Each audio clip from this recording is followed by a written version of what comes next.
My name is Kira Doyle, Captain in the United States Army. At 35, I've commanded logistical operations in some of the most dangerous places in the world. But no battlefield was ever as brutal as my parents' 36th wedding anniversary dinner.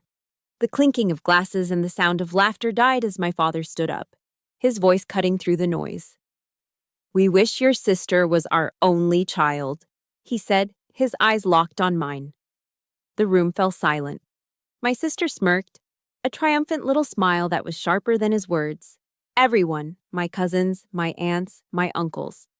They just stared. I felt a hot burn in my chest. But I didn't cry. I didn't scream. I just felt a fire ignite inside me, knowing this was the final straw. They thought they were breaking me. They were wrong. Before I tell you my story, I have to ask. If anyone listening to this has ever given everything just to be met with contempt, let me know in the comments below, hit that like button, and subscribe. Because this isn't a story about war, it's a story about liberation. The air inside Jean and Georgetti's was thick with the scent of aged steak and old money. The dark wood-paneled walls seemed to absorb sound, creating an insulated, almost conspiratorial atmosphere. It was the kind of classic Chicago steakhouse where deals were brokered over porterhouses and family dynasties celebrated milestones with expensive bottles of Cabernet Sauvignon. Tonight, it was my parents, Philip and Carol Doyle, and their 36th anniversary. And I, Captain Kira Doyle, was on leave, attempting to navigate a minefield more treacherous than any I'd ever encountered overseas. I was trying, genuinely trying, to connect. The waiter had just cleared our main courses, leaving behind the ghost of garlic and butter. I saw a small opening in the conversation, a brief lull, and I took it. "We just broke ground on the new water filtration system for the village near base," I began, my voice steady. "It's a simple logistical challenge, but it's going to provide clean drinking water for over 3,000 people. The gratitude from the locals, it's..." My words trailed off into nothing. They evaporated like steam in the warm dining room. Because my sister, Nora, chose that exact moment to laugh, a tinkling theatrical sound that drew every eye at the table. She placed her perfectly manicured hand on my uncle's arm. "Oh, speaking of making a splash," she announced, her voice dripping with practiced charm. "We just landed the new campaign for the Viridian luxury watch line.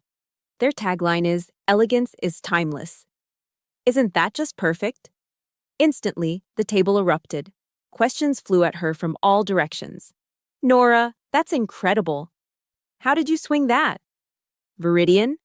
Their watches are a fortune." My mother, Carol, beamed, her eyes shining with a pride I hadn't seen directed at me since I won a state-level science fair in 10th grade. My father nodded slowly, a deep, satisfied look on his face. My project? The clean water, the 3,000 lives. It was forgotten. I wasn't just ignored, it was as if I had never spoken at all. I was a ghost in my own family's uniform. I took a slow sip of my water, the ice cubes clinking softly against the glass. Acknowledging the situation was the first step. I was invisible. The dessert menus arrived, leather-bound and heavy. As a soldier, I'm conditioned to address problems, to secure the perimeter. Our family's old military surplus store on the outskirts of Chicago was a vulnerability, a constant source of financial strain. With a sense of duty, I made my second attempt of the evening. I was looking over the store's quarterly numbers, I said, keeping my tone polite and professional. "If we reroute the supply chain for the vintage jackets through the distributor I found in Tennessee, we could increase the profit margin by at least 15%. I didn't even finish the sentence. Nora let out an exaggerated sigh. "Kira, darling," she said, patting my hand condescendingly. "Not everyone wants to talk about logistics at a party. It's so boring." Her word was the signal flare. The ambush was sprung. My uncle Mark chuckled. "Yeah, Kira, leave the business to people who actually know how to run one." A cousin chimed in. "Honestly, who even buys that old army junk anymore?" Each comment was a carefully aimed shot. I felt my defenses solidifying, the emotional armor I'd spent years building sliding into place. I scanned the faces around the table. My mother was smiling faintly, a look of tacit agreement. My Aunt Susan, my mother's sister, the one who used to bake me cookies and sneak me $5 bills when I was a kid, just looked down at her lap and shook her head slowly, a silent gesture of disappointment. Not at them, at me, as if my very presence, my very nature, was the source of this awkwardness. That was when my father, Philip, pushed his chair back and stood up. The room fell completely silent. The only sound was the distant clatter of dishes from the kitchen. For a stupid, hopeful split second, I thought he was going to defend me. A flicker of a little girl's hope that her dad would finally step in and say, "Enough." It was a fatal miscalculation. He stood there, a man I barely recognized, his face a mask of cold resentment. He didn't look at the family. He looked directly at me. His eyes were like chips of ice. He raised his glass, not in a toast, but like a judge passing a sentence. "On our 36th anniversary," he began, his voice dangerously low and steady, "Carol and I have been reflecting, and we've come to a realization." He paused, letting the weight of the silence press down on all of us. I held my breath. My heart was a frantic drum against my ribs. "We wish your sister was our only child." The words hit me with the force of a physical blow. Time didn't just slow down, it shattered. In the fragments of that moment, I saw everything with terrifying clarity. Nora's lips curling into a smug, victorious smile. My mother's quiet, assenting nod. The 23 pairs of eyes, cousins, uncles, aunts, all staring, a mixture of pity, curiosity, and morbid fascination. No one objected. No one looked away in shame. They were all witnesses. And their silence was their consent. A white-hot fire ignited in my chest, burning away the shock, burning away the pain, leaving behind something hard and pure. It was rage, but a cold, disciplined rage. I was no longer Kira, the daughter, the sister, the niece. I was Captain Doyle, compromised and behind enemy lines. My training took over. Mission objective, self-preservation. Acknowledge. The attack was direct, overt, and devastating. Assess. The position is untenable. All surrounding forces are hostile. Staying here means annihilation. Act. Tactical withdrawal is the only option. Slowly, deliberately, I placed my napkin on the table. I stood up, my posture erect, my spine straight. I could feel every eye on me, but I met none of them. My gaze was fixed on the exit sign at the far end of the restaurant. "Happy anniversary," I said. My voice was calm, level, betraying none of the war raging inside me. Then I turned my back on them all and walked away. The whispers started before I'd even taken 5 steps, a hiss of static that no longer mattered. I had left the battlefield. The long, exhausting, and undeclared mission of protecting this family, of earning my place in it, was officially over. It was a failure, and it was the most liberating failure of my life. The walk out of Jean and Georgetti's was a blur. The biting Chicago wind felt like a slap in the face, a harsh welcome back to reality. I don't remember the cab ride, only the anonymous sterility of the hotel room near O'Hare Airport. It was a place for people in transit, a space with no past and no future, which felt fitting. The sharp burn in my chest from dinner had subsided, replaced by a hollow, ringing emptiness. I wasn't grieving the family I'd lost tonight. I was beginning to realize I was grieving a family that had never existed in the first place. Sleep was impossible. My mind, trained for after-action reports and threat analysis, refused to shut down. So, I did what I was trained to do. I began my assessment.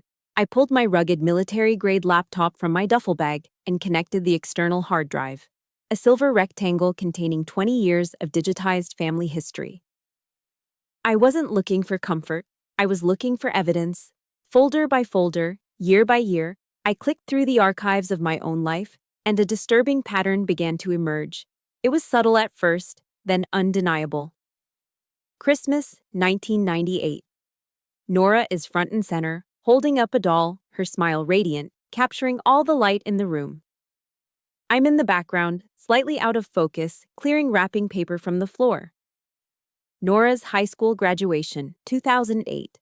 She's flanked by my beaming parents, her diploma held high like a trophy. I'm on the far edge of the frame, half cut off, my own graduation gown looking plain next to her custom-tailored dress. A family vacation to Disney World. Nora is posing with Cinderella. Nora is laughing on Space Mountain. Nora is hugging Mickey Mouse. I found only one picture of myself from that entire trip. I was holding everyone's coats and bags while they went on a ride. It was all there, in pixelated clarity. In the official, curated history of the Doyle family, Nora was the star. I wasn't a supporting character, I was stage crew. I wasn't a family member, I was support staff. My role was to be useful, to facilitate Nora's spotlight, to be the sensible, responsible one so she could be the brilliant, dazzling one. The realization landed not with a crash, but with a quiet, sickening thud in the pit of my stomach. Then, a darker memory surfaced. It came to me with the chilling clarity of a recently declassified document. For the last 10 years, ever since I made captain, I'd had an automatic transfer set up, $500 every month, sent from my account to my parents to help keep the surplus store afloat. I never mentioned it. It was my duty. You support your unit. That's the code. I remembered a visit home about 3 years ago. I was in the kitchen making coffee when I overheard my mother on the phone in the living room talking to her friend Diane. Her voice was full of manufactured pride. "Oh, the store is finally turning a corner," she'd said. "It's all thanks to Nora, really. She has these brilliant marketing ideas, you know? And she's been supporting us financially, too. She's just so generous with her success." I froze, the coffee pot halfway to my mug. Supporting us financially? Nora had never sent them a dime. Her idea of marketing was posting a selfie in front of the store once a year. My $500 a month, my skipped meals on deployment, my old, worn-out running shoes I never replaced. That money hadn't just been unacknowledged.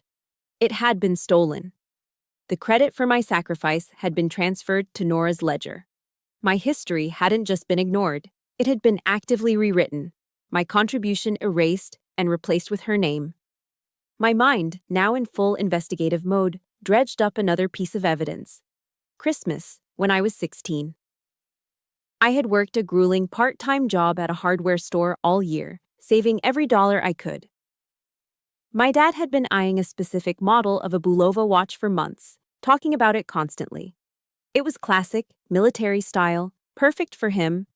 It cost me almost everything I had, but the thought of his face when he opened it kept me going. On Christmas morning, I proudly gave him the box. He opened it, looked at the watch, and gave me a polite, thin smile. "Thank you, Kira. This is very practical." Moments later, Nora presented her gift. A clumsy, abstract painting she'd made in art class, full of messy colors. My dad's face lit up. He held it up for everyone to see. "Now this," he declared, his voice thick with emotion. "This is from the heart." He wore the watch once. It's probably still sitting in the back of his sock drawer. But that painting? It was professionally framed and hung in the most prominent spot in the living room, a monument to true affection. Later that day, my mother tried to explain it to me. "Kira, your gift was very thoughtful," she'd said, as if consoling me. "But Nora's gift is about feeling. It's personal." I learned the wrong lesson that day. I learned that my tangible, hard-earned effort was worth less than a shallow, sentimental gesture. I learned that my love, expressed through action and sacrifice, was inferior to a performance of love. In the bottom of a digital shoebox labeled MISC, I found one small file I'd forgotten about. It was a scan of a Christmas card, the only one I'd ever received that wasn't signed by the whole family. It was from my grandfather, Colonel Henry Doyle Sr., sent to my dorm during my first year at West Point. His handwriting was a sharp, disciplined script. It wasn't long, just 2 sentences. "Never let anyone dim your light, Kira. I see it, even when they don't." A single, hot tear finally escaped and traced a path down my cheek. It wasn't a tear of sadness. It was a tear of gratitude for that one voice, that one person who had seen the real me. I closed the photo file. I didn't need to see any more. The evidence was overwhelming. Maya Angelou's words echoed in my mind. When someone shows you who they are, believe them the first time. I had been shown who my family was for 35 years. I just hadn't been willing to believe it. This wasn't a series of isolated incidents or misunderstandings. This was a decades-long psychological campaign designed to uphold a specific family doctrine. Nora was the asset. I was the instrument. I shut the laptop. The click was loud and final in the silent hotel room. The hollow ache in my chest was gone. In its place was a core of ice-cold resolve. I finally understood my mission. It wasn't to win their approval or fight for their recognition. My mission was to liberate myself from the enemy. The sun rose over the tarmac at O'Hare, casting long, cold shadows across the runway. Inside Terminal 3, the morning rush was beginning, a river of travelers, each lost in their own world of departures and arrivals. I sat at my gate, my flight back to base scheduled to board in an hour. But I wasn't scrolling through news feeds or checking social media. My phone was in my hand, but it wasn't a tool for distraction. It was a weapon. I remembered something General Ann Dunwoody, the first female four-star general in the U.S. Army, once said in an interview, "Leadership is about solving problems." For years, I had been trying to solve the problem of my family by absorbing the damage, by being better, by giving more. I finally understood. That wasn't leadership. That was enabling. The real problem wasn't my inadequacy. It was their parasitic dependence. And it was time for this leader to solve her biggest problem. My thumb moved with practiced precision across the screen. First objective, cut financial supply lines. I opened my banking app, navigated to bill pay, then automatic transfers. There it was. Doyle Surplus, LLC, $500. A transfer that had executed without fail on the first of every month for the last 120 months. A quiet monument to my loyalty. With 3 steady taps, select, cancel transfer, confirm. A decade of one-sided sacrifice vanished into the digital ether. Each tap felt like a chain link breaking. Second objective, cut intellectual and strategic support. I opened the shared family cloud storage account. There was the folder I'd created, DS Business Development. Inside were years of my work, done in my spare time, on weekends, during long nights on deployment, spreadsheets forecasting sales, contact lists for new suppliers, a comprehensive logistics plan to modernize their inventory system. I selected the entire folder. My thumb hovered over the trash can icon. There was no hesitation. Delete. Confirm delete permanently. The information was gone. The crutch was kicked out from under them. The final step was communication. A good commander informs their troops of a change in mission. I opened our family group chat, a space usually filled with Nora's selfies and my mother's inspirational quotes. I ignored the unread messages from last night. I didn't engage in emotion. I didn't offer explanations. I issued a field report. My thumbs typed out the message in a crisp, military format. Notice.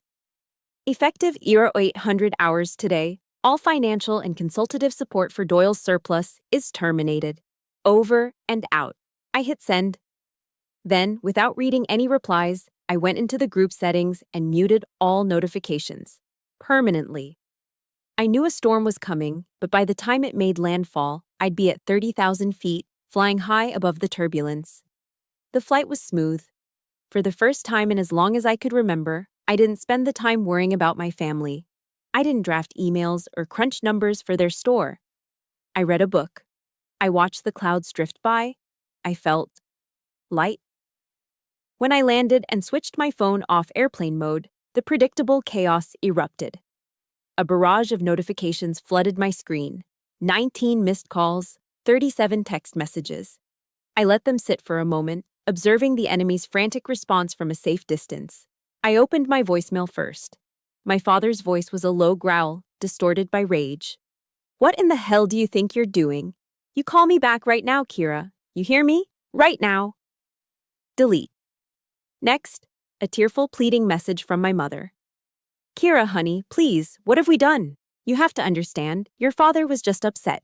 This store is everything we have. How could you be so selfish? You're destroying this family. The classic guilt trip maneuver, predictable, delete. Then I opened the text messages. Most were variations of the same panicked pleas from aunts and cousins. But then I saw the one from Nora. It wasn't pleading. It was a declaration of war. Think you're so tough, Captain? Playing the victim and running away. You just made the biggest mistake of your life. I'm going to make sure everyone sees you for the cold, heartless monster you really are. I read the message twice. A cold chill, different from the Chicago wind, crept over me. This wasn't just a family squabble anymore. Nora was threatening my reputation, the very foundation of my career and my identity. This was an escalation. Later that evening, I sat on the edge of my bed in my Spartan, orderly room on base. The crisp hospital corners of my perfectly made bed, the neatly arranged books on my shelf, the polished boots on the floor. It was a world of logic and order, a sanctuary from the emotional chaos I'd left behind. The frantic buzzing of my phone had finally stopped. The silence was profound. For the first time, the quiet didn't feel lonely. It felt like peace. It was the calm after a necessary amputation. The limb was diseased, and I had finally found the courage to cut it off to save the rest of me. I had taken the first step. I had established a boundary. I knew this war wasn't over. Nora's text was proof of that, but as I looked at my own reflection in the darkened window, I didn't see a rejected daughter. I saw an officer who had successfully completed the first phase of a critical mission. I felt a surge of strength, a feeling of rightness that settled deep in my bones. And I have to stop and ask you, the listener, if you've ever had that moment where you finally said, no more, and drew a line in the sand. If you know that feeling of terrifying, beautiful peace that comes right after, support this mission by hitting that like button. And in the comments, just type one word, boundary. Because that one word is where all our power begins. The battle was far from won. But for the first time, I was fighting for the right objective, myself. The days following what I now called the Chicago incident were quiet, too quiet. I threw myself into my work, coordinating supply shipments and managing personnel with a relentless focus. I was building walls, brick by emotional brick, creating a fortress of professional competence where no one could touch me. But Nora's threatening text message lingered in the back of my mind, a dormant threat waiting to activate. I was on high alert, isolated in my own self-imposed command center. The first crack in my fortress came from Lieutenant Kathleen Riley. Kat. We'd been through officer candidate school together, and she knew me better than almost anyone. She was sharp, funny, and had a radar for emotional bullshit that could detect a lie from a mile away. She'd noticed the change in me, the clipped responses in meetings, the extra hours I was putting in at the office. But she didn't push. She observed. One afternoon, after a grueling 3-hour field training exercise under the blistering sun, I was sitting alone on the tailgate of a Humvee, staring into the distance. My muscles ached, but the exhaustion in my soul was deeper. Kat walked over, her face smudged with dirt and sweat. She didn't say a word. She just opened 2 ice-cold bottles of water, handed one to me, and sat down beside me. We sat in silence for a full minute, the only sound being the distant pop, pop, pop of a firing range. Whatever battle you just fought back home, she said finally, her voice low and even. It looks like it was rougher than this. She took a long drink of water. I don't need the details, Kira. I just need you to know, I've got your 6. I've got your 6. In the civilian world, it means I've got your back. In the military, it's a sacred vow. It means I will cover the most vulnerable angle. I will stand between you and whatever is coming. It was a simple sentence, but it pierced through my armor like a high-velocity round. I didn't realize how much I needed to hear it until I did. I gave her a small, grateful nod, unable to speak past the lump forming in my throat. For the first time in days, I felt a single brick loosen in the wall around me. That night, a small, unexpected package was waiting for me on my bunk. Inside was a Tupperware container filled with homemade chocolate chip cookies, the gooey, barely held together kind, and a short, handwritten note on official Army stationery. Mental logistics, it read. Signed, a concerned subordinate, P.S. My mom's recipe. Don't tell anyone. It was from Kat. It was the most effective supply drop I'd ever received. The second ally appeared in the most unlikely of places, a project planning meeting. Brian Vance was a civilian engineer, a brilliant guy with kind eyes and a laugh that was a little too loud for a conference room. He was contracted to help us overhaul the base's power grid. He knew nothing about military protocol, which I found refreshing. He just saw people. One day, a critical shipment of transformers was mistakenly rerouted to the wrong coast. It was a logistical nightmare that could have delayed our project by months. Panic was brewing. I spent 20 minutes on the phone, calm and methodical, speaking a language of shipping manifests, carrier codes, and rerouting protocols. I cross-referenced 3 different systems, found a U.S. Air Force transport plane with available cargo space leaving from a nearby base, and got our shipment remanifested and airborne in under an hour. After the call, I looked up to see Brian staring at me from across the room, a look of genuine awe on his face. "That was incredible," he said, shaking his head slightly. "The way you just handled that. It was like watching a conductor lead an orchestra through a storm. All these chaotic parts, and you just made them work." His compliment landed squarely on the part of me my family had always dismissed as boring. He saw my skills not as a quirky character flaw, but as a talent. He saw the music in my logistics. It was a simple observation from an outsider, but it validated my worth in a way my own family never had. The final reinforcement came from my true commander-in-chief, my grandfather. I scheduled a video call with him in Florida, intending it to be a quick wellness check. But Colonel Henry Doyle Sr. could read a situation report in a person's eyes. "You look tired, Captain," he said, his voice a familiar, comforting gravel over the laptop speakers. "And not the good kind of tired after a day's hard work. This is different." I tried to brush it off, but he held up a hand. "Kira," he said, his tone shifting from grandfather to colonel. "Listen to me. A soldier's first duty is to the mission. But sometimes the most important mission is protecting your own flank. You don't fight to the last man for a piece of ground that has no strategic value. You don't sacrifice yourself for a losing cause." He leaned closer to the camera, his eyes locking with mine. He gave me permission. Permission to stop fighting a war I was never meant to win. Kat's loyalty, Brian's admiration, my grandfather's wisdom. They were building a new kind of fortress around me, not of walls, but of support. And it was just in time, because the enemy was about to launch a new offensive. That evening, Kat sent me a text. "You need to see this." It was a link to Nora's Facebook page. My sister had written a long, beautifully tragic post. It was a masterpiece of passive aggression. She never mentioned my name, but she didn't have to. She wrote about the quiet heartbreak of families torn apart by careers that demand a certain kind of coldness. She spun a vague but compelling tale about a family member struggling with the emotional toll of their service, who had suddenly and cruelly cut off their loving family during a time of need. She hinted at PTSD. She talked about praying for their healing. It was brilliant, it was vicious, and it was working. The comments section was a flood of sympathy. "Oh, Nora, I'm so sorry you're going through this. Sending prayers to your family. It's so sad when our heroes lose their way." I stared at the screen, my blood running cold. Nora hadn't just declared war.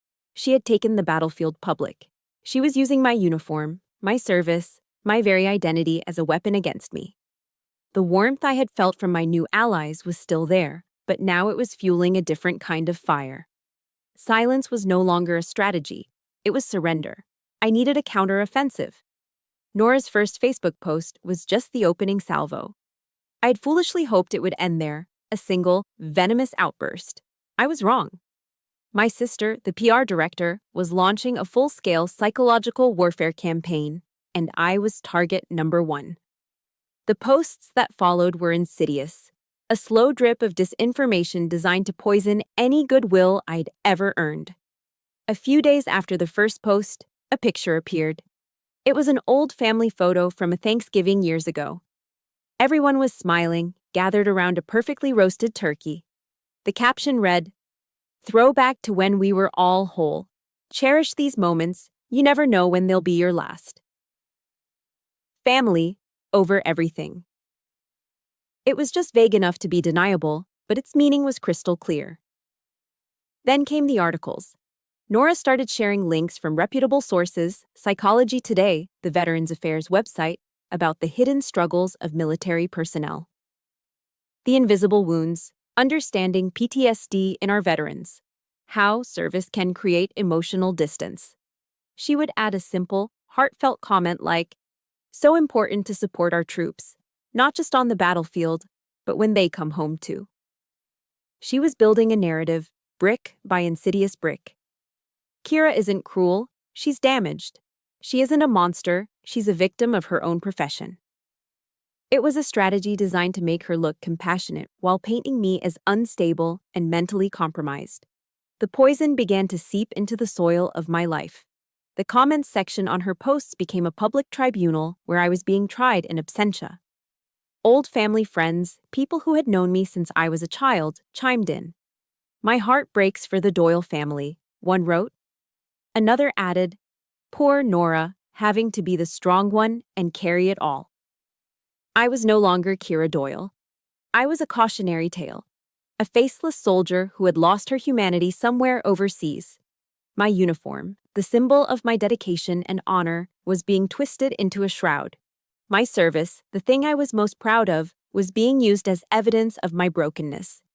Every scroll of the screen felt like a fresh insult, a new layer of dirt being shoveled onto my name. Then, the attack escalated from the digital world to the real one. My phone rang one afternoon. It was a number from an aunt I hadn't spoken to in years, my father's cousin, Linda. I answered, expecting a cautious, fact-finding inquiry. Instead, I was met with a torrent of accusations. "I can't believe you, Kira," she started, her voice shaking with self-righteous anger.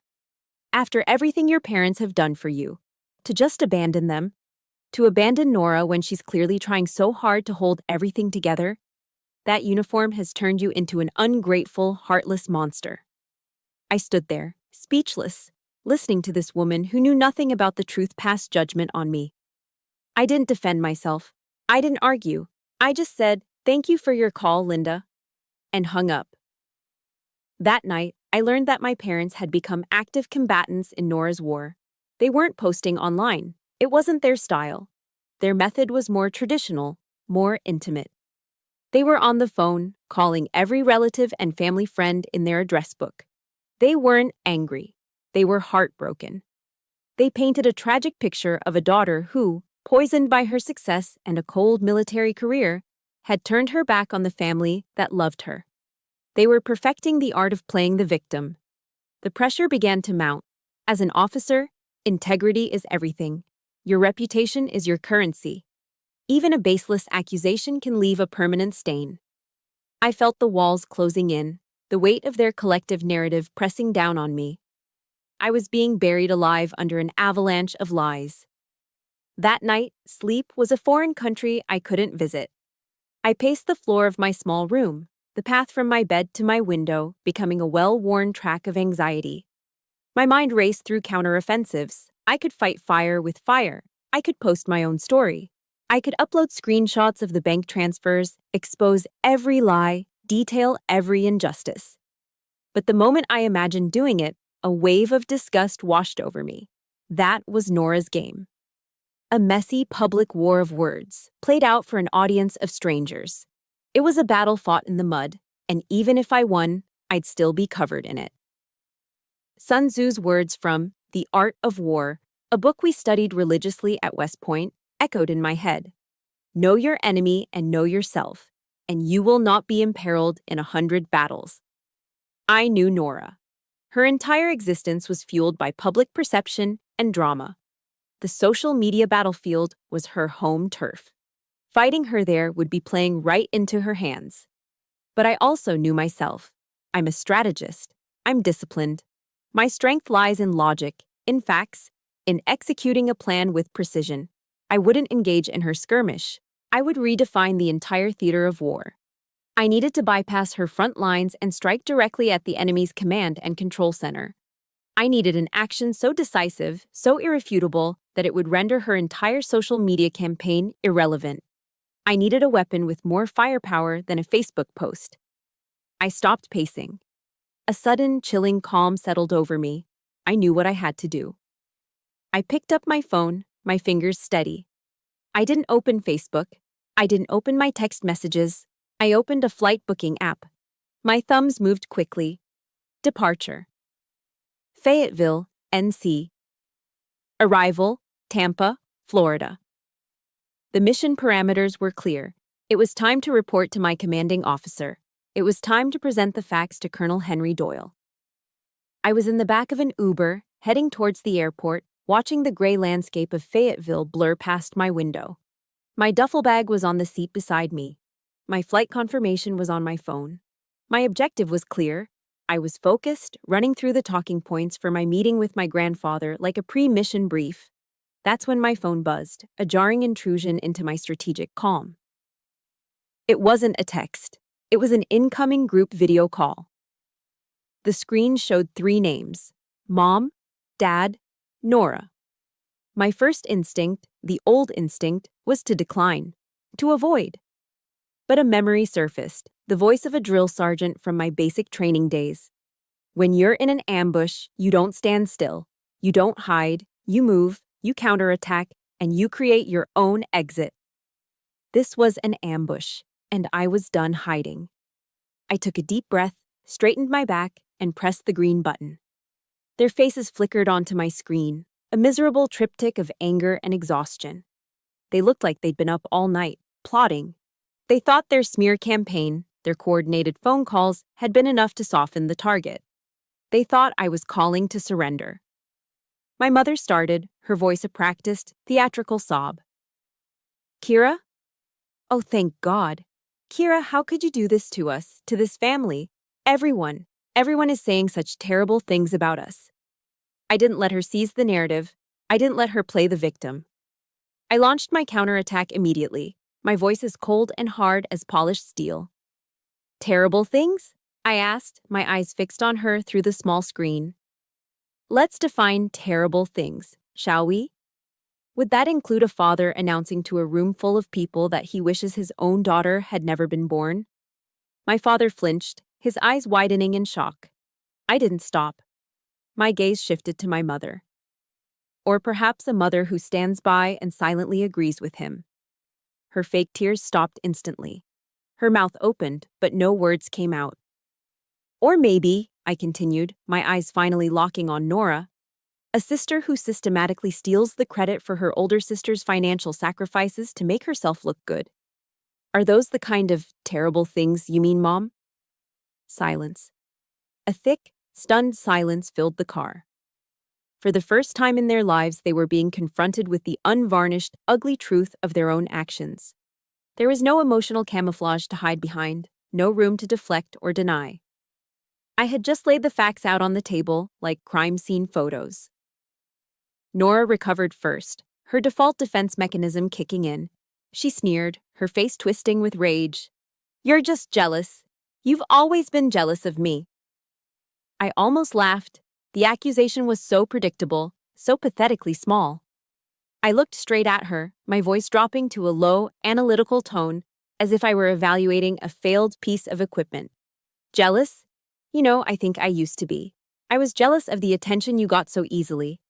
But I'm not anymore. Because I've seen the price of that attention, it's turned you into a liar. A manipulative, shallow fraud. Your entire identity is built on what other people think of you."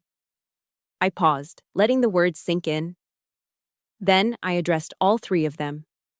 "Let me be perfectly clear. I don't need your approval. I don't need your money. And I certainly don't need your twisted version of love anymore." I leaned closer to the phone, ensuring they could see the absolute conviction in my eyes. "Effective immediately, my life is a no-fly zone. You are permanently denied entry." The explosion I expected came from my father. His face turned purple with rage, his voice a guttural roar that crackled through the phone's tiny speaker. "You dare talk to me like that? You ungrateful brat. You are no longer a part of this family. Do you hear me? You are out." And then, the most amazing thing happened. As he spat out the words that were meant to be my ultimate punishment, the final rejection, I felt a smile spread across my face. It wasn't a smirk. It wasn't a bitter grin. It was a genuine smile of pure, unadulterated relief. The heaviest burden I had ever carried had just been lifted from my shoulders by the very people who had placed it there. "Thank you, Dad," I said, and my voice was light, free. That is precisely my objective.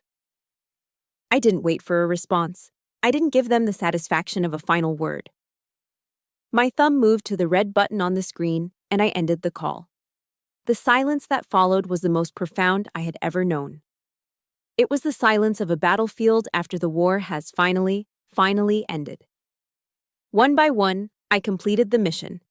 Open contacts, find Dad. Block number, find Mom. Block number, find Nora. Block number. Open group chat, leave conversation, delete conversation. The psychological battlefield was cleared. The enemy's lines of communication were severed. The mission was complete. I leaned my head back against the seat and looked out the window.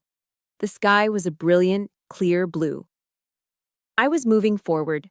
It was the hardest conversation of my life, but it was also the moment I truly got my life back. And I want to know if this resonates with you, if you have ever had to have that one final liberating conversation, or if you're still waiting for the courage to have it. Show your support for this act of liberation by hitting the like button. In the comments below, just write 2 words: no-fly zone. Let's create a community that understands the power of that declaration. Now, it was time to report to my high command. Flying south from North Carolina to Florida felt like crossing into a different country. I left behind the gray skies and entered a world saturated with color, the impossibly blue sky, the vibrant green of the palm trees. When I drove my rental car into the villages, the sheer scale of the retirement community was astounding. It was a sprawling, immaculate world of golf courses, town squares, and perfectly manicured lawns. But my grandfather's house was my true destination. It was more than a home. It was a fortress of honor. From the outside, it was a modest, clean-lined villa like any other. But the moment I stepped inside, I was in his world. The air was different here, calm, orderly, smelling faintly of lemon polish and old books. There was no clutter. Every object had a purpose. On the wall of his study, meticulously arranged in glass cases, were the artifacts of a life of service: medals, commendation ribbons, a folded American flag from a command post in Germany, photographs of him with generals whose names I'd only read in history books. This was the legacy my father had turned his back on, the legacy I'd always strived to live up to. Colonel Henry Doyle Sr. was 80 years old, but he stood as straight as any 20-year-old private. He greeted me at the door not with frail arms, but with a solid, enveloping hug that spoke of strength, not sentimentality. He pulled back, his clear blue eyes scanning my face, taking in the fatigue and the stress I couldn't hide. He didn't waste time with small talk. "Situation report, Captain," he said, his voice a low, steady baritone. It wasn't a question. It was an order. We sat in his study, in 2 matching leather armchairs. I didn't cry. I didn't raise my voice. I didn't embellish. As he had commanded, I gave my report. I laid out the events of the past week with the clinical precision of an after-action review. I presented the facts, systematically and chronologically. The inciting incident occurred at my parents' 36th anniversary dinner. I began. I recounted the conversation, the insults, and my father's final, brutal statement. I then detailed the subsequent psychological campaign launched by my sister, Nora. I opened my laptop and presented the evidence. Exhibit A, screenshots of Nora's Facebook posts, the carefully crafted narrative of my supposed mental instability. Exhibit B, scanned bank statements from the last 12 months, showing the recurring $500 transfer to Doyle's Surplus, LLC. Exhibit C, a transcript of the final video call, which I had written down from memory in the Uber, detailing my declaration of a no-fly zone. I presented the intelligence without emotion. My voice never wavered. I trusted the facts to carry the necessary weight. Throughout my entire report, my grandfather sat perfectly still, his hands resting on his knees. He listened with an intensity that was more intimidating than any interrogation. He didn't interrupt. He didn't ask a single question. His face, etched with the lines of 100 battles, slowly hardened into a mask of cold, controlled fury. The silence in the room when I finished was absolute. It was heavier than any shout, deeper than any scream. For a long moment, he said nothing. Then he lifted his right hand and brought it down on the solid oak arm of his chair. It wasn't a loud bang, but a single, sharp rap that cracked the silence like a gunshot. It was the only outward sign of the storm raging within him. "This is not a family dispute," he said, his voice dangerously quiet. "This is a breach of honor." He looked at me, and for the first time, I saw not just love in his eyes, but a profound, soldier-to-soldier respect. "They have disgraced the Doyle name. They have dishonored the uniform I wore, the uniform you now wear. They have acted without integrity, without loyalty, without courage." He paused, his gaze unwavering. "You did the right thing, Kira. You held your ground, and when the position became indefensible, you secured your flank. You acted as a commander should." His words were a validation so complete, so absolute, that I felt a decade of self-doubt begin to dissolve. He didn't just believe me. He understood the principles upon which I had acted. There was no deliberation. His decision was instant and absolute, forged in a lifetime of command. "Insubordination and contemptible conduct demand consequences," he stated, as if issuing a court-martial verdict. "Order will be restored." He stood up, his movements economical and precise. He walked over to a display case on the far wall. From a velvet-lined box, he carefully removed a medal, a 5-pointed star suspended from a red, white, and blue ribbon. My breath caught in my throat. It was his Silver Star, awarded for gallantry in action decades ago. He walked back to me and stood before my chair. He didn't pin it on me. He pressed it firmly into the palm of my hand, his warm, dry fingers closing my own around it. "Valor is not confined to the battlefield," he said, his voice thick with a rare emotion. "You've been fighting a war alone for years, on a front no one could see. You earned this more than I ever did." Tears welled in my eyes, but I refused to let them fall. This was a moment of honor, not pity. Then, with the medal still warm in my hand, he turned and walked to the antique rotary phone on his desk. He moved with a renewed sense of purpose, a general preparing for his final campaign. He picked up the heavy receiver and dialed a number from memory. He waited a moment. "David," he said into the phone, his voice now stripped of all emotion, replaced by pure command. "It's Henry Doyle. I need you at my house, immediately." He paused, listening. "Yes, it's important. We have a new strategic objective. We need to update the operational plan. And we need to rewrite my entire last will and testament." Less than 2 hours after my grandfather made the call, a sleek black Lincoln Town car pulled into his driveway. A man in a sharp gray suit stepped out. This was David Martin, my grandfather's attorney for over 40 years. He was a man whose calm demeanor concealed a mind as sharp as a bayonet. He shook my hand, his grip firm, and his eyes held a look not of pity, but of profound understanding. He already knew this wasn't a social call. My grandfather convened the meeting in his study. The three of us sat around his large mahogany desk, the room filled with the quiet dignity of military history. It didn't feel like a legal meeting. It felt like a council of war. I was technically a witness, but I felt like I was watching a force of nature about to be unleashed. My grandfather, the colonel, did not waste time on preamble. He got straight to the point, his voice ringing with the clarity of a bugle call. "David," he began, "I am invoking the full revocable terms of my living trust. I want to make immediate and significant changes to my last will and testament." David simply nodded, opened his briefcase, and took out a legal pad. "I'm listening, Henry." "First," my grandfather declared, his voice cold and devoid of any sentiment, "I want the following names struck from the document entirely. Remove my son, Philip Doyle. Remove my daughter-in-law, Carol Doyle. And remove my granddaughter, Nora Doyle." They are to be disinherited, completely and irrevocably. I gasped. A quiet, involuntary intake of breath. I knew he was angry, but I had never imagined this. The sheer, absolute finality of his words hung in the air. This wasn't just a punishment, it was an erasure. David's pen scratched across the paper. He didn't even blink. Understood. The primary beneficiaries are removed. Who is the new sole beneficiary? My grandfather turned his gaze to me. My entire estate, all assets, real estate properties, investment portfolios, and the contents of the Doyle Family Trust Fund, is to be transferred upon my death to my granddaughter, Captain Kira Doyle. The room seemed to tilt. The words didn't make sense. Estate? Trust fund? I had always assumed my grandfather was comfortable, but I had no idea of the scale.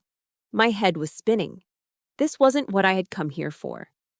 I opened my mouth to protest, to say that I didn't want or need his money, but he raised a single finger, silencing me. With one binding condition, he continued, looking back at his lawyer. A significant portion of the estate's liquid assets will be used to establish a new charitable foundation. It will be named the Eleanor Doyle Valor Fund, in honor of my late wife. Eleanor, my grandmother. A kind, strong woman who had passed away when I was a child. David looked up from his notes. And the fund's mission? My grandfather's eyes gleamed with a strategic brilliance that sent a shiver down my spine. Its mission will be to provide scholarships and business grants to female military veterans. It will be managed by a board of directors with Captain Kira Doyle appointed as its first lifetime chairperson. I finally understood. This wasn't about rewarding me with money. It was about redefining a legacy. He was taking the Doyle family name, which my father and sister had tarnished with their selfishness and greed, and forging it into something new, a symbol of service, honor, and valor. He was entrusting that legacy, the true Doyle legacy, to me. He wasn't just giving me his wealth, he was giving me his purpose. Tears welled in my eyes, hot and sudden. But for the first time in my life, they weren't tears of pain or humiliation. They were tears of overwhelming, crushing gratitude. David Martin, ever the professional, drafted the codicil, the legal amendment, to the will right there on his laptop. He read it aloud, the legal jargon a stark, powerful poem of dispossession and transference. Two of my grandfather's neighbors, both fellow veterans, were called in to act as official witnesses. I watched as my grandfather signed the document, his signature a bold, unwavering script. Then, the witnesses signed. Finally, David affixed his notary seal with a firm, satisfying thud. It was done.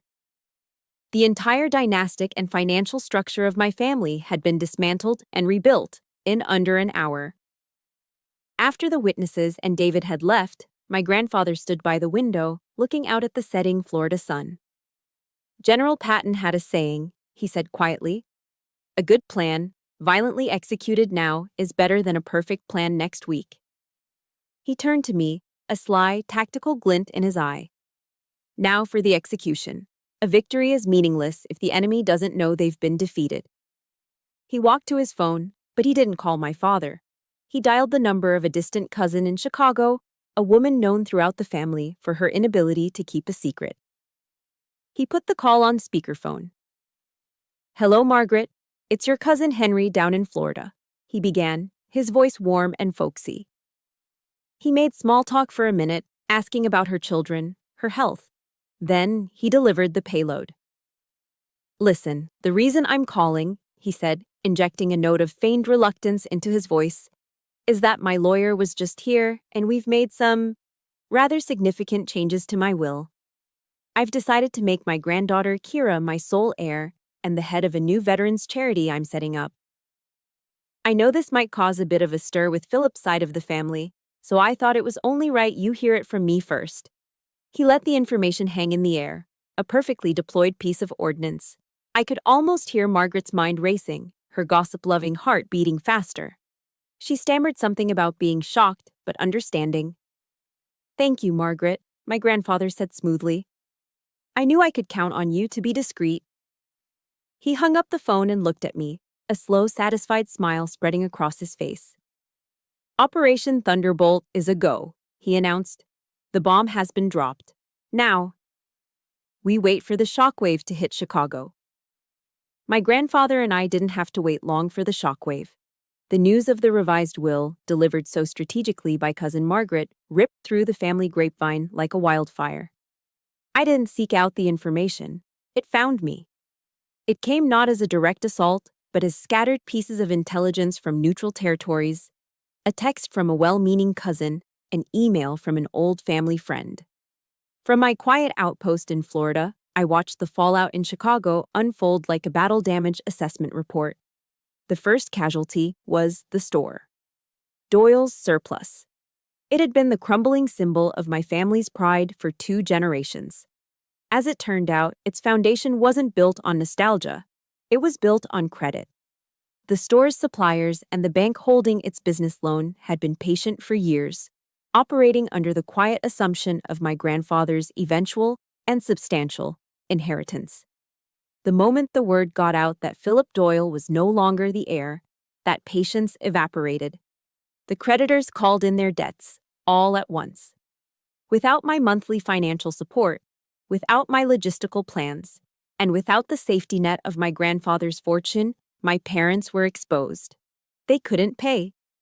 The store that had been their whole world was seized, its contents inventoried, and a for sale sign was hammered into the dusty front lawn. The legacy they valued above their own daughter had been liquidated to cover the costs of their poor judgment. It had all turned to smoke. The second casualty was Nora.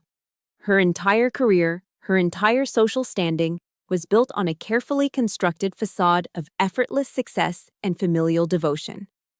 When the true story came out, not from me, but from the furious, gossiping network of our own family, that facade shattered. Relatives who had offered her sympathy on Facebook now understood the context. They knew about the 10 years of my secret financial support. They knew about the dinner. They knew she had lied, that she had stolen my sacrifice and worn it as her own achievement. The narrative she had so expertly crafted online collapsed. The comments of sympathy dried up, replaced by a telling silence. She was no longer the tragic heroine, she was a pariah.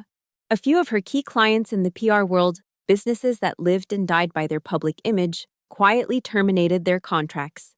You can't sell authenticity when you have none of your own. The currency she valued most, the admiration of others, had been devalued to nothing.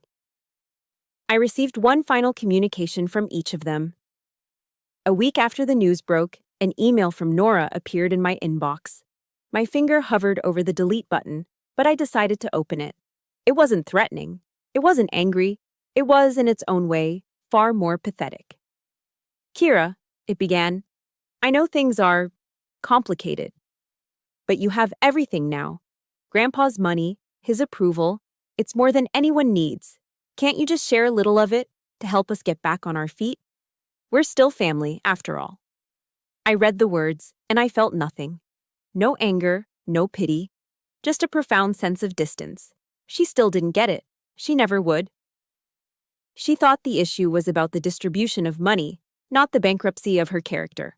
We're still family. The phrase, once a source of obligation and pain, was now utterly meaningless. I pressed delete. A few days later, a voicemail arrived from an unknown number. I listened. It was my mother. Her voice was raw, stripped of all its performative drama, leaving only a desperate, ragged panic. She was sobbing. Kira, it's me. They're taking the house. The store is gone. Philip, your father. He doesn't get out of bed. Everyone is looking at us, saying we're failures. We were wrong, Kira. We were so wrong. Please, please come home. Please just help us. Save us. Save us. The 2 words that had defined my role in the family for 35 years. For a moment, a ghost of the old obligation stirred within me, but it was just a phantom. I listened to the message to the end, then calmly deleted it. It wasn't an act of hatred. It was an act of survival. My role as the family savior was a position I had been honorably discharged from. To go back would be to willingly re-enlist in my own destruction. Forgiveness, I was learning, didn't mean reconciliation. It meant releasing myself from the burden of their future. That evening, I was back on base. I sat by the window in my room, looking out at the disciplined lines of the barracks and the distant figures of soldiers running drills on the parade ground. Order, structure, purpose. I didn't feel the triumphant joy of a victor. I didn't feel the bitter satisfaction of revenge. I felt a vast, quiet emptiness. I had won. But winning a war always comes at a cost. The cost for me was the final, flickering ember of an illusion. The illusion that I had a family to go back to. My grandfather was my family, yes. But the core unit I had spent my life trying to belong to was now just a crater, a wasteland of their own making. I remembered a verse from Psalms my grandfather liked to quote, from a small Bible he kept on his desk. For the wicked shall be cut off, but those who wait for the Lord shall inherit the land. I finally understood it. It wasn't a promise of heavenly reward. It was a statement of natural consequences. Their world, built on a foundation of lies and entitlement, had collapsed under its own weight. My world, built on discipline and service, remained. From the ashes of that illusion, I saw something new taking shape. It was a chance not to fix what was broken, but to build something entirely new. Something real. Something that would last. Something worthy of the name Doyle. 1 year later. The woman standing at the podium is not the same one who walked out of a Chicago steakhouse into the cold night. On the outside, the uniform is similar, but the oak leaf insignia on my collar is new. I am Major Kira Doyle now. But the real change is on the inside. The hollow ache in my chest has been replaced by a quiet, steady warmth. The hyper-vigilance of a soldier in enemy territory has softened into the calm confidence of a commander in her own command. I'm standing in a small, sunlit auditorium at a community college, a place of second chances and new beginnings. I didn't use my grandfather's inheritance to buy a mansion or a sports car. I used it to fulfill his final command. I used it to build. Welcome to the inaugural awards ceremony for the Eleanor Doyle Valor Fund. My mission statement, once a desperate whisper in a lonely hotel room, had become my life's work. My mission is no longer to survive, it's to build. Today, we were laying the first foundation stone, awarding full academic scholarships to female veterans transitioning back into civilian life. I looked out at the small crowd, and I didn't feel a single shred of the old anxiety I used to associate with public attention. Because in the front row, I saw my family. My real family. There was my grandfather, Colonel Henry Doyle Sr., his back ramrod straight, his eyes gleaming with a pride so fierce it felt like a physical force. Beside him was Kat, my best friend, my comrade in arms, who had flown in on a weekend pass just to be here. She gave me a subtle, almost imperceptible nod. The soldier's sign for solid copy. You've got this. And next to her was Brian. Over the past year, his quiet admiration had blossomed into a steady, supportive love that I had never believed was possible. He didn't try to change me or diminish my strengths. He celebrated them. He was here today, not in the spotlight, but standing quietly in the back of the room, just watching me with a look of pure, unadulterated pride. His silent presence was the firmest ground I had ever stood on. They were my unit, the people who had my six. They weren't bound to me by blood, but by something far stronger: loyalty, respect, and unconditional love. The very things I had once searched for in all the wrong places. I cleared my throat and approached the microphone. Good afternoon, I began, my voice clear and steady. My grandmother, Eleanor Doyle, believed that the greatest acts of service often happen far from any battlefield. She believed in the quiet courage it takes to rebuild, to learn, and to create a new life. It is in her honor that we award our first scholarship today. I held up the certificate. The first recipient of the Eleanor Doyle Valor Fund Scholarship is former Sergeant Eva Torres. A young woman with dark, intelligent eyes and a posture that still held the discipline of her service stood up from the second row. There was a smattering of applause as she walked toward the stage. As she approached, I saw a flicker of something familiar in her eyes. a potent combination of fierce determination, boundless ambition, and a sliver of uncertainty. I saw myself, all those years ago, a young woman desperate to prove her worth in a world that wasn't sure what to do with her. I handed her the oversized ceremonial check, and we posed for a picture. But as the camera flashed, I leaned in closer, lowering my voice so only she could hear. "Listen to me, Sergeant," I said, my voice firm but warm.